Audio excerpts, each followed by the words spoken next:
Si, je l'ai vu le truc de Netflix sur DSK. Bah c'est pas mal, mais ça manque de dinosaures. Attends, t'as rien suivi à l'affaire DSK? Mais t'as été élevé par des renards ou quoi? Bon, je t'explique. Mais en 2-2.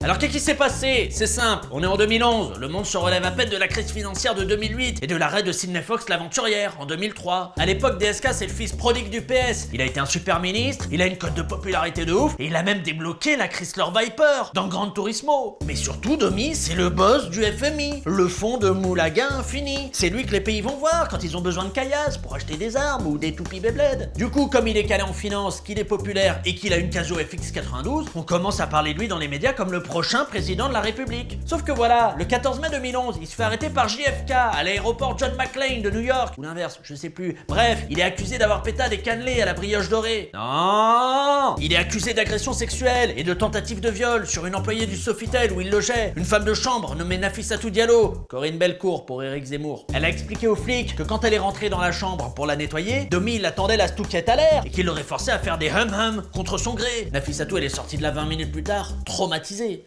Quand le monde apprend l'arrestation de DSK, ça réagit de partout. Hollande et Aubry se disent sidérés. Harvey Weinstein déclare « Bien joué, Rouillard !» À droite, on essaie de trouver l'équilibre. Écoutez, il y a présomption d'innocence.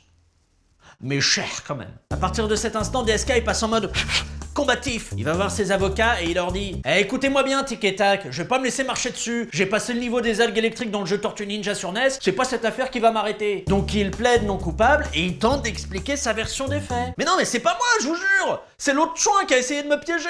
Elle est en train de vous matrixer, madame la juge. Mais y a rien à faire. La juge le croit et l'envoie à Rikers Island, où il pourrait bien rester 74 ans s'il est reconnu coupable des 7 chefs d'inculpation dont on l'accuse. En prison, il prépare son évasion et commence à creuser un trou dans un mur qu'il cache derrière un poster d'Amel Bent, dégoté par un mec qui ressemble à Morgan Freeman. Mais il aura pas le temps de s'évader, puisqu'il est libéré sous caution. Une caution d'1 million de dollars, payée bien sûr par Muriel Boll.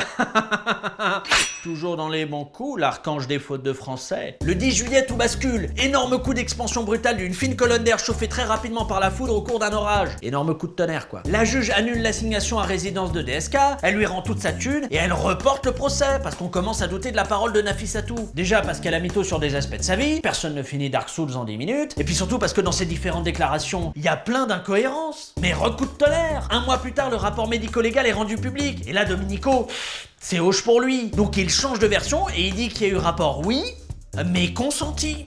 Consenti avec lui-même, mais consenti. Mais même avec ça, les preuves sont toujours pas suffisantes et les charges contre Domi sont abandonnées. C'est la fin du volet pénal de l'affaire. Mais pas du volet civil, attention! Et si tu connais pas la différence entre pénal et civil, eh ben tu regardes Ali McBeal, parce que moi j'ai pas le temps de t'expliquer. Et puis la différence, je la connais pas non plus. Après ça, chaque partie campe sur ses positions, ça s'éternise, ça veut rien lâcher, et puis finalement, quasi 1 an plus tard, tout ce petit monde va trouver un accord financier. Toutes les charges contre DSK sont stoppées et rangées dans les archives de l'oubli, aux côtés des dossiers Coxy et Mokshu Patamu. Voilà, tout est mal qui finit mal. Tu sais tout. T'as d'autres questions ou pas?